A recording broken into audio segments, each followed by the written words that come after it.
नमस्कार दोस्तों, मेरा नाम है रंजीत और आप देख रहे हैं आरकेजे सिविल पाठशाला यूट्यूब चैनल। आज तारीख है 6 मार्च 2024 और आज के द हिंदू न्यूज़पेपर का हम एनालिसिस करने वाले हैं। सबसे पहले हम एडिटोरियल वाले सेक्शन की तरफ में चलते हैं। दो एडिटोरियल को देखते हैं बड़े बड़े, इसके बाद हम द हिंदू की प्रमुख खबरों को डिस्कस करने वाले हैं। तो पहला जो एडिटोरियल डिस्कस करने वाले हैं ये हमारे इकोनॉमी वाले चैप्टर से रिलेटेड है। हमारे देश की अर्थव्यवस्था से ये जुड़ा हुआ है। पार्टिकुलरली यहाँ पर हाउस होल्ड कंजप्शन एक्सपेंडिचर सर्वे आया था 2022-23 का, सरकार की तरफ से प्रस्तुत किया गया है। इसके बारे में ये आर्टिकल लिखा गया है। तो जो हाउस होल्ड कंजप्शन एक्सपेंडिचर सर्वे की रिपोर्ट रही थी 2022-23 की, शॉर्टकट में कई जगह पर आपको HCES का बार बार उल्लेख मिलेगा। हाल फिलहाल में देखा जाए तो रिसेंटली रिलीज़ किया गया था इस रिपोर्ट को नेशनल सैंपल सर्वे ऑफिस। ये किसके अंतर्गत काम करता है? Ministry of static and program implementation के अंतर्गत काम करता है।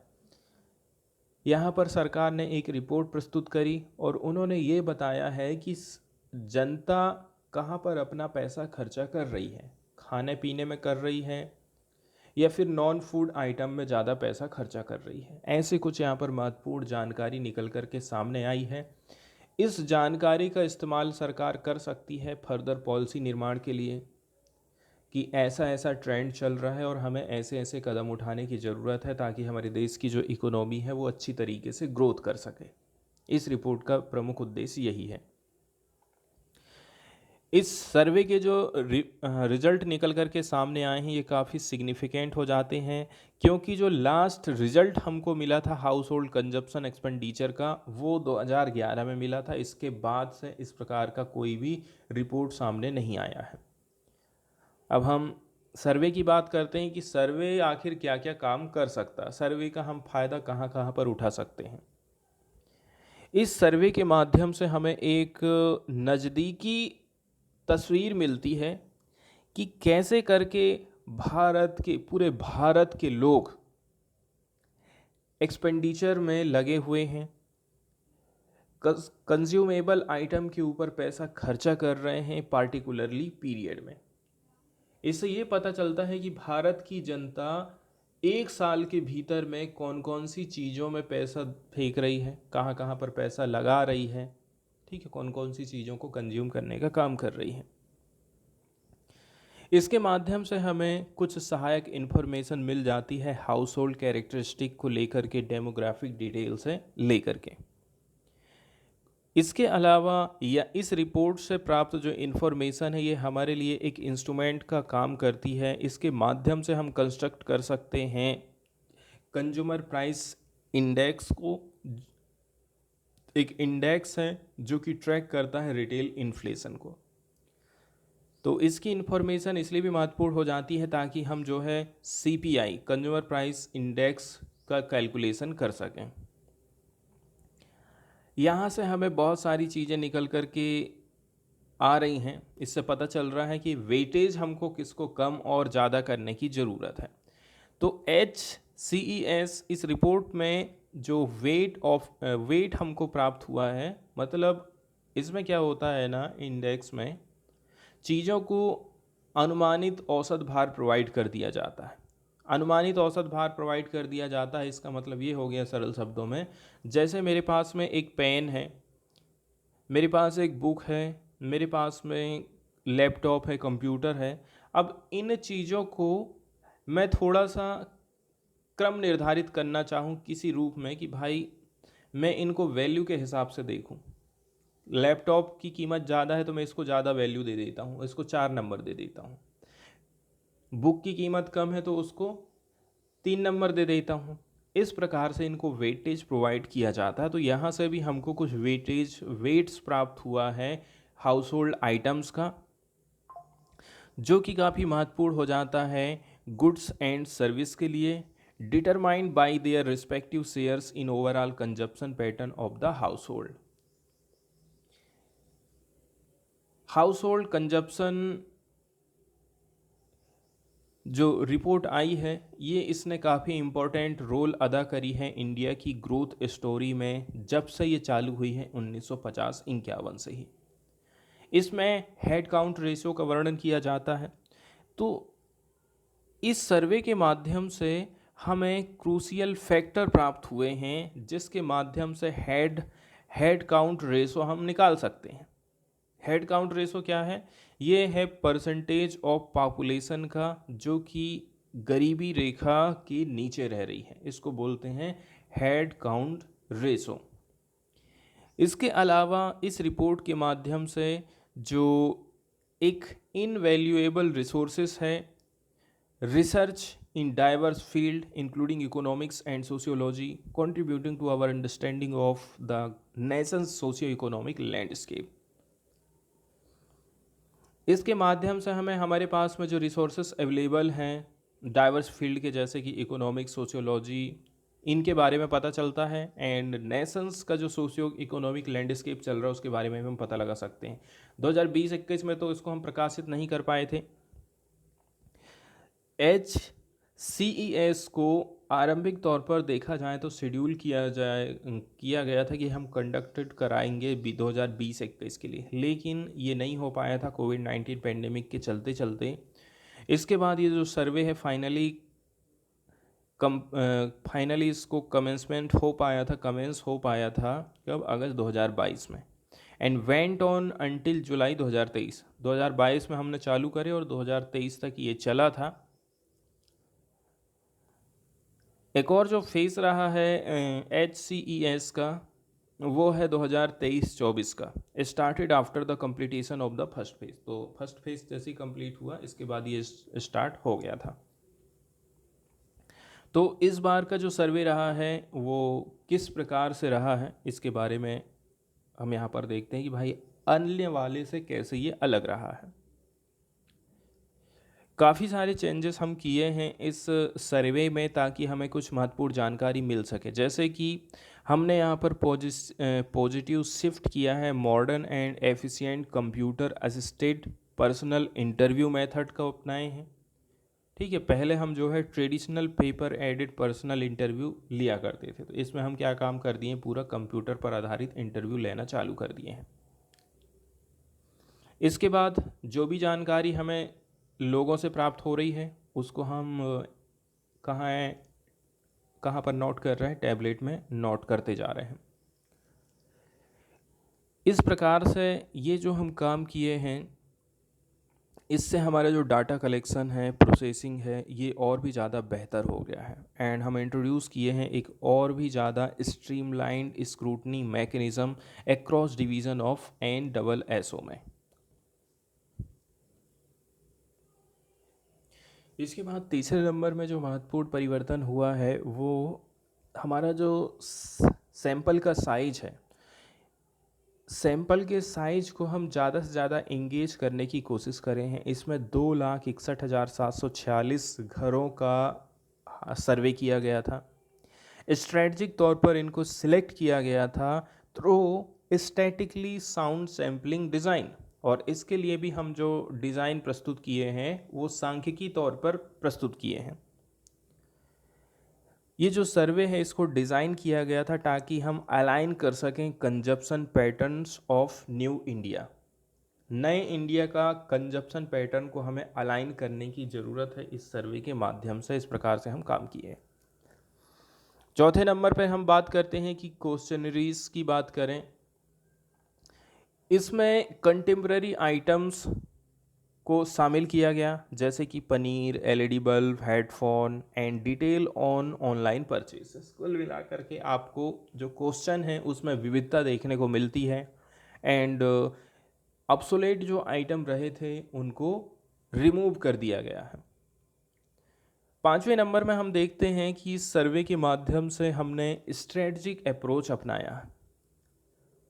स्ट्रेटजिक अप्रोच हम कैसे करके अपनाए हैं, हमने जो क्वेश्चन पूछे थे उनको डिवाइड कर दिए थे 3 पार्ट में, and house hold were served in 3 separate monthly visit with in A quarter. एक ही क्वार्टर में 3 पार्ट में हमने क्वेश्चन को बांट दिया है और उसको हम पूरा कंप्लीट कर लिए हैं 3 सेपरेट मंथली विजिट में।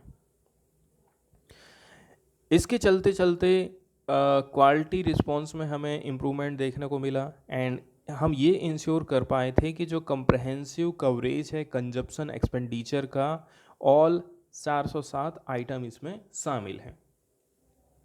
कुछ कुछ चीज़ें और भी इसमें जो कि शामिल करी गई हैं, जिसको आप देख सकते हैं। सैम्पलिंग का जो डिज़ाइन है काफ़ी बेहतर बनाया गया है एंड इसमें इनकॉर्पोरेशन किया गया है, नए नए आइटम्स को शामिल किया गया है, इनोवेटिव सर्वे टेक्निक इस्तेमाल में लाई गई थी, जो बताता है कि देखिए तेज़ी के साथ में जो ऑफिशियल स्टैटिक्स डोमेन बदल रहा है उसके हिसाब से भी हम कुछ कुछ परिवर्तन किए हैं। इसके बाद जो फैक्ट शीट हमारे पास में है ये प्रोवाइड करती है कुछ की एस्टिमेट और टाइम पीरियड है 6 month of the end of सर्वे।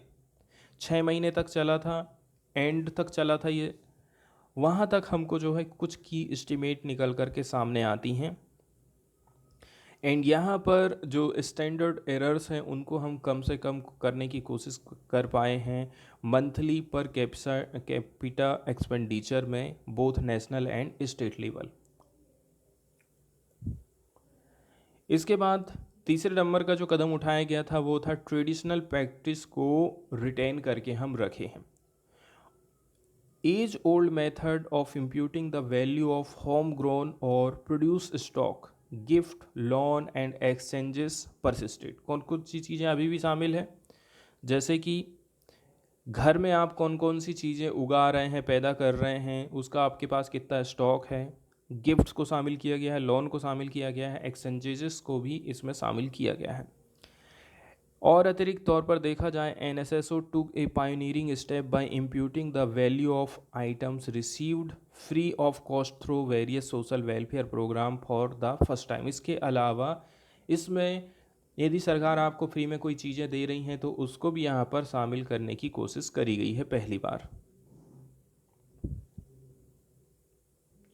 और सबसे लास्ट में इसका जो सारांश रहा था, इस रिपोर्ट में क्या चीज़ निकल कर के सामने आई उसके बारे में बोला जा रहा है कि यहाँ पर डिक्लाइन देखने को मिल रहा है, गिरावट देखने को मिल रहा है हमको एक्सपेंडिचर ऑन फूड आइटम। आज के समय में लोग खाना के ऊपर कम खर्चा कर रहे हैं, सरकार इस सर्वे के माध्यम से ये साबित करना चाहती है। स्पेशली हम यहाँ पर सेरियल्स की बात यदि करें तो, and accompanied by an increase in share of spending on fresh fruits and processed food। इसके अलावा लोग कहाँ पर पैसा अपना ज़्यादा खर्चा कर रहे हैं, फल फूल में ज़्यादा खर्चा कर रहे हैं और जो प्रोसेस्ड फूड होते हैं उनके ऊपर लोग ज़्यादा खर्चा कर रहे हैं। तो कुल मिलाकर के जो नॉन फूड एक्सपेंडिचर का शेयर है इसमें वृद्धि देखने को हमको मिली है, particularly on durable goods, indicating an improvement standard of living and growing performance of lifestyle enhancement। और ये चीज़ बताती है कि हमारा जो लिविंग स्टैंडर्ड है वो बढ़ रहा है, ठीक है, साथ ही साथ में लाइफ स्टाइल इन्हेंसमेंट के लिए जो प्रेफरेंस है वो भी चेंज हो रहा है। इसके बाद हम चर्चा करने वाले हैं नेक्स्ट एडिटोरियल की, जो कि महिलाओं की भूमिका को बताता है कि ग्रीन वाला जो सेक्टर है, ग्रीन जॉब में महिलाएं कैसे करके आगे बढ़ सकती हैं, ग्रीन जॉब का मतलब क्या है और इसके लिए हमें कौन कौन से प्रयास करने चाहिए ताकि महिलाओं की भूमिका ग्रीन सेक्टर में हम ज़्यादा से ज़्यादा बढ़ा सकें और हमारी देश की इकोनॉमी को हम आगे लेकर के जा सकें। तो महिलाओं का रिप्रेजेंटेशन हमको ग्रीन जॉब्स में बढ़ाना है, इसके बारे में ये आर्टिकल लिखा गया है। देखिए, यदि वुमेन्स का रिप्रेजेंटेशन हम ग्रीन जॉब में बढ़ा देते हैं तो इससे चलते चलते बहुत सारे बेनिफिट हमको प्राप्त होते हैं, जैसे कि low carbon and environmentally sustainable economy. Low carbon economy को हम बढ़ावा देंगे, इन्वायरमेंटल सस्टेनेबल इकोनॉमी को हम बढ़ावा देंगे यदि महिलाओं को भी हम इसमें पार्टिसिपेट करते हैं तो। लो कार्बन डेवलपमेंट की तरफ में हमको ट्रांजिशन करना है, एक एरिया से दूसरे एरिया की तरफ हमको जाना है। एग्जाम्पल के तौर पर हम अपने घर से ही करते हैं, हम मोटरसाइकिल चला रहे हैं तो उसमें पेट्रोल डीजल का इस्तेमाल कर रहे हैं, इसमें हमें बैटरी से चलने वाली मोटरसाइकिल का इस्तेमाल करना है, ठीक है। अब यहाँ पर ध्यान देने वाली बात यह है, इस काम में हम महिलाओं को कैसे करके पार्टिसिपेट कर सकते हैं, इसी के ऊपर ये आर्टिकल लिखा गया है। इसी को हम बोलते हैं लो कार्बन डेवलपमेंट की तरफ हमको ट्रांजिशन करना है। तो हमारे पास में ये पोटेंशियल मौजूद है कि हम ऐड कर सकते हैं लगभग 35 million green jobs in India by 2047। यदि आप लो कार्बन डेवलपमेंट की तरफ में आगे बढ़ेंगे तो 35 मिलियन ग्रीन जॉब डेवलप होंगी इंडिया में 2047 तक। ग्रीन जॉब का मतलब क्या है? ग्रीन जॉब की यदि परिभाषा देखें इंटरनेशनल लेबर ऑर्गेनाइजेशन की तरफ से, तो देखिए कुछ ऐसे काम जो कि कंट्रीब्यूट कर रहे हैं प्रिजर्वेशन का, रेस्टोरेशन का, एनवायरनमेंट को। कैसे भी करके हमें एनवायरनमेंट को यदि बचाना है तो ऐसे काम को हम ग्रीन जॉब की कैटेगरी में रखते हैं। इस प्रकार के काम बहुत सारे सेक्टर में फैले हुए हैं, जैसे कि manufacturing, construction, renewable energy, energy efficiency, automobile, which traditionally saw a lower representation of women, जहाँ पर महिलाओं का रिप्रेजेंटेशन बहुत कम है। इसके माध्यम से हम एड्रेस कर सकते हैं जेंडर बाइसेस को, महिलाओं के साथ में जो भेदभाव है उसको हम कम कर सकते हैं इंडियन लेबर मार्केट में, एंड इम्प्रूव कर सकते हैं वुमेन के लेबर फोर्स पार्टिसिपेशन रेट को। वहीं यदि हम लॉन्ग टर्म की बात करें, इसके माध्यम से हम इम्प्रूव कर पाएंगे वुमेन्स की एजेंसी को and their empowerment by creating economic, technical and social opportunities. महिलाओं को हम इकोनॉमिक तौर पर, टेक्निकल तौर पर सोशल अपॉर्चुनिटी प्रोवाइड कर रहे हैं। तो ग्रीन सेक्टर में महिलाएं पुरुषों से किस प्रकार से पिछड़ गई हैं, इसके बारे में यहाँ पर बोला जाता है। वैश्विक तौर पर यदि हम देखें ना, तो पुरुष ज़्यादा ट्रांजिशन कर पा रहे हैं ग्रीन जॉब्स की तरफ में तेज़ी के साथ में महिलाओं की तुलना यदि करें तो। इंडिया ने इंक्रीज़ कर दिया है अपने रिन्यूएबल एनर्जी कैपेसिटी को 250% 2015 से 2021 तक, एंड वुमेन इसमें शामिल है मात्र 11% of workers in the solar rooftop sector. हमने रिन्यूएबल एनर्जी कैपेसिटी को 250 गुना बढ़ा दिया है, लेकिन इस प्रकार के हम काम जरूर करें हैं, इसमें पुरुष ज़्यादा शामिल हैं, महिलाएं मात्र 11% शामिल हैं। एग्जाम्पल के तौर पर यदि हम सोलर रूफटॉप सेक्टर की बात अकेले करें तो एनुअल सर्वे आया था इंडस्ट्रीज़ का 19-20 वाला, वो बताता है कि जो वुमेन वर्कर है ना, मोस्टली किस एरिया में, कौन सी इंडस्ट्रीज़ में कंसंट्रेशन है इनका ज़्यादा। ये ज़्यादातर अपैरल मतलब कपड़ा उद्योग से जुड़ी हैं, टेक्सटाइल उद्योग से जुड़ी हुई हैं, लेदर, फूड एंड तम्बाकू उद्योग से ज़्यादा जुड़ी हुई हैं। वहीं confederation of Indian industry CII की बात करें 2019 की ये रिपोर्ट आई है, जिसमें बोला जाता है कि जो पुरुष हैं 85% हैं of the work force in sector such as infrastructure, transport, construction and manufacturing. Infrastructure का सेक्टर, ट्रांसपोर्ट का सेक्टर, कंस्ट्रक्शन का सेक्टर, मैन्युफैक्चरिंग का सेक्टर, इसमें सबसे ज़्यादा संख्या है पुरुषों की, 85% पुरुष हैं और बाकी जो बची हुई महिलाएं हैं। ट्रेनिंग प्रोग्राम की बात करें, एक स्टडी आई थी skill council for green job, उसने इंडिकेट किया है कि भाई जो 85% of training for green skill was imparted to man. सबसे ज़्यादा जो ट्रेनिंग प्रोवाइड करी गई 85% वो पुरुषों को दी गई, जबकि 90% of women believed that social norm limited their participation in training for green job. और महिलाएं, 90% महिलाएं ऐसी हैं वो ये सोच रही हैं कि सामाजिक रीति रिवाज लिमिटेड कर दिए गए हैं उनके पार्टिसिपेशन में ट्रेनिंग के लिए, ग्रीन जॉब के लिए। अब हमारे देश की सोच क्या है, उसको कैसे करके बदलने की ज़रूरत है। हम हमेशा ये सोचते हैं कि महिलाएं अनसुटेबल हैं टेक्निकल रोल के लिए, सेफ्टी कंसर्न्स से रिलेटेड है, लोअर रिप्रेजेंटेशन है साइंस में इनका, कहाँ कहाँ पर science, technology, engineering and mathematics, इसको शॉर्टकट में STEM बोला जाता है, एंड इनको हम हमेशा जो है फैमिली तक ही सीमित कर देते हैं। अब सबसे महत्वपूर्ण चीज़ है, हमारे पास में डेटा होना चाहिए और डेटा के माध्यम से ही हमको अपनी पॉलिसीज़ का निर्माण कर सकते हैं। हमारे पास में काफ़ी लिमिटेड डाटा है जिसके माध्यम से हम समझ सकें वुमेन के वर्क के लैंडस्केप को, ग्रीन जॉब्स इन इंडिया के लिए। इसके बाद हमें मैपिंग करना है इमर्जिंग एरियाज़ के जहाँ पर ग्रीन ग्रोथ हो सकती है और उसमें हम महिलाओं को पार्टिसिपेट कर सकते हैं। हमें कलेक्ट करना पड़ेगा, ठीक है, महिलाओं पर आधारित, पुरुषों पर आधारित डिस एग्रीगेटेड डाटा को ऑन ग्रीन जॉब्स, एंड ये हमारा स्टार्टिंग पॉइंट हो सकता है कि कैसे करके हम इम्प्रूव कर सकते हैं वुमेंस के पार्टिसिपेशन को। इसके अलावा यहाँ पर हमें ज़रूरत है कि एविडेंस हम बिल्ड करें, एविडेंस का निर्माण करें, सबूतों का निर्माण करें present and future impact of low carbon transitions का। यदि हम ग्रीन जॉब की तरफ आगे बढ़ रहे हैं तो उसका महिलाओं के जीवन के ऊपर, महिलाओं वर्कर के ऊपर क्या क्या असर पड़ सकता है। साथ ही साथ में जो हिडन एंड इनविजिबल रोल्स हैं जो कि अदा करती हैं महिलाएं अक्रॉस डिफरेंट सेक्टर में, जियोग्राफीज़ में, उसको भी कंसिडर करने की हमें ज़रूरत है।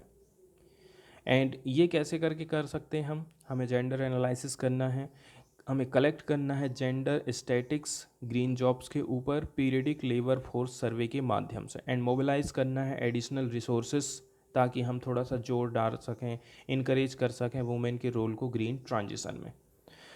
ग्लोबली यदि देखा जाए तो विश्व में भी महिलाएं काफ़ी पिछड़ गई हैं, वर्ल्ड वाइड रेस में ये पिछड़ गई हैं क्लाइमेट चेंज के टारगेट में सस्टेनेबिलिटी गोल्स के माध्यम से। ऐसा इसलिए हो रहा है particularly evident in transition to a low carbon economy where new opportunities are created alongside job displacement and transformation। ऐसा इसलिए हो रहा है कि देखिए जॉब डिस्प्लेसमेंट बहुत ज़्यादा है एंड ट्रांसफॉर्मेशन बहुत ज़्यादा है। रिसेंटली COP28 की हाई लेवल डायलॉग लॉन्च करी गई थी, इसने लॉन्च करी थी gender responsive just transition and climate action partnership. इसमें फोकस किया गया था इम्प्रूव डाटा के ऊपर, टारगेटेड फाइनेंस के ऊपर एंड स्किल डेवलपमेंट के ऊपर फोकस किया जाता है। हमें ये इंश्योर करना है कि देखिए जो वुमेन हैं, महिलाएं हैं, एक्सेस कर सकें इमर्जिंग अपॉर्चुनिटीज़ के ऊपर from low carbon transitions. And यहाँ पर काफ़ी मजबूती से हमें ध्यान देने की ज़रूरत है। रिव्यू करते रहिए स्टेटस को, मैप करना है आपको करेंट रोल्स ऑफ वुमेन को, एड्रेस करना है स्ट्रक्चरल बैरियर्स को जिसके चलते चलते वुमेन की जो एम्प्लॉयमेंट की चॉइसेस है वो प्रभावित हो रही है। साथ ही साथ हमें क्रिएट करना है एक कंड्यूसिव इकोसिस्टम ताकि उनके पार्टिसिपेशन को हम ग्रीन जॉब में बढ़ा सकें। शिक्षा के क्षेत्र में यहाँ पर बात करी जाती है, देखिए स्टेम ग्रेजुएट की बात करें, despite 42.7% of total number of stem graduates being women, जितने भी ग्रेजुएट हैं उसमें 42% महिलाएं हैं। They represent only 30% in engineering, manufacturing, construction program which are the key sector for green transition. इस क्षेत्र में महिलाओं का योगदान मात्र 30% है और इन्हीं क्षेत्र को हम सोच रहे हैं कि क्लाइमेट चेंज से लड़ाई लड़ने के लिए इनमें हमें कुछ बदलाव लाने की ज़रूरत है। इस गैप को फिल करने के लिए अर्ली हैंड्स ऑन लर्निंग के ऊपर फोकस करना है, मेंटरशिप के प्रोग्राम चलाए जाने चाहिए, स्कॉलरशिप प्रोग्राम है, फाइनेंशियल असिस्टेंस है, अवेयरनेस जनरेशन है, ये सारी चीज़ें महत्वपूर्ण हो जाती हैं महिलाओं के लिए। इसके बाद हम बात करते हैं कि कौन कौन से और भी प्रयास हम कर सकते हैं। इसके लिए देखिए जेंडर फोकस्ड फाइनेंशियल पॉलिसीज हमें लेकर के आना पड़ेगा, जेंडर फोकस्ड प्रोडक्ट हमको लेकर के आना पड़ेगा जो कि वुमेन इंटरप्रेन्योरशिप की ज़रूरतों को पूरा कर सकें और उनकी एबिलिटी को थोड़ा सा बढ़ा सकें कि आप ग्रीन ट्रांजिशन मार्केट की तरफ में बढ़िए। इसके बाद आप जो लोन प्रोवाइड कर रहे हैं ना, तो जो लोन दे रहे हैं आप उसके लिए गिरवी रखने वाला जो सिस्टम है उसको ख़त्म करिए, महिलाओं के लिए पार्टिकुलरली। कोलेटरल फ्री आपको उधारी देना पड़ेगा, फाइनेंशियल लिटरेसी ट्रेनिंग प्रोवाइड करना पड़ेगा, सपोर्टिव नेटवर्क का निर्माण करना, ये कुछ क्रूशियल स्टेप हैं जिसके माध्यम से उनकी जो पोटेंशियल है उसको आप और भी ज़्यादा बढ़ा सकते हैं। सुटेबल टूल्स को डेवलप करना पड़ेगा ताकि एक्सेस कर सकें क्रेडिट वर्थिनेस को, loan disperse loan and reduce operational cost for women owned businesses. इसके अलावा फाइनली बोला जाता है कि हमें ज़्यादा से ज़्यादा महिलाओं को लीडरशिप पोजीशन में लाना पड़ेगा, ठीक है। ताकि जो जेंडर स्पेसिफिक ज़रूरत हैं उनको पूरा कर सकें हम लो कार्बन डेवलपमेंट स्ट्रेटजीज़ में। And gender just transitions demand a multi pronged strategy की हमें ज़रूरत है ताकि एम्प्लॉयमेंट सोशल प्रोटेक्शन के ऊपर हम काम कर सकें। केयर वर्क के बर्डन को कम करना पड़ेगा एंड स्किल डेवलपमेंट को हमें बढ़ावा देना पड़ेगा।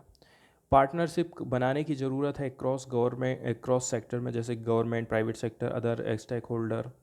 ये काफ़ी नेसेसरी हो जाता है ताकि हम लिवरेज कर सकें इनोवेशन के बेनिफिट को, technology, finance for women entrepreneurs and workers.